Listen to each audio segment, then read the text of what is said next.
Hello, magandang umaga po sa ating lahat, mga kabro, mga ka-treasure hunter natin dyan.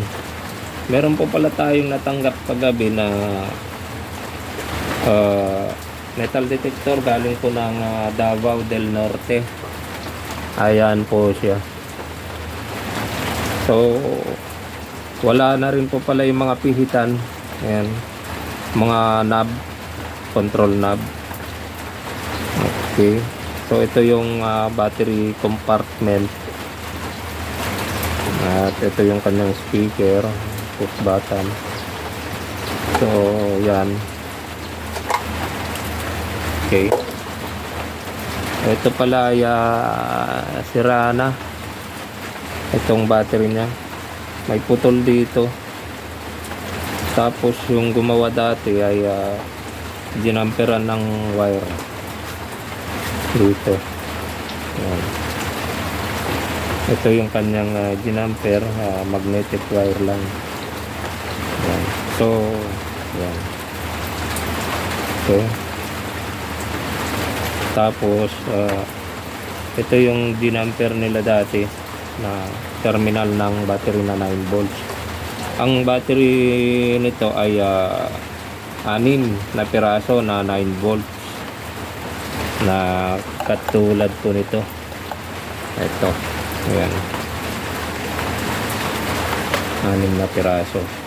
So ito, tatlo lang po yung gumagana at yung tatlo yung ginamper nila dito. So dapat pare-parehas na ganito dapat sana. Ayan, kasi sira na ito. Ayan. Yung PCB nya ay putol na rin dito, saka nangingitim-ngitim na. So ito po ay aayusin po natin mga kasama. So try po nating kunin yung adapter nito at ililipat natin dito yan. Okay. So yung coil pala nito ay nilagyan din ng tape. Ayan, may mga tape. Ayan. Saka ito may problema na rin, sa katagalan na rin, kalumaan na rin ay na backlash itong wire cover nya. At lumabas na rin yung mga terminal. Ayun, ground terminal. Ito. Yan. Okay. So ang type nitong coil nito mono coil. So try nating repair mga kabro natin dyan,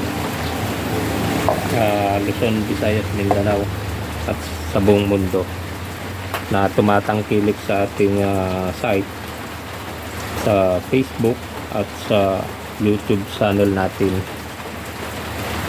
So yun lang ho, maraming salamat po sa inyong panonood at good luck po sa ating lahat.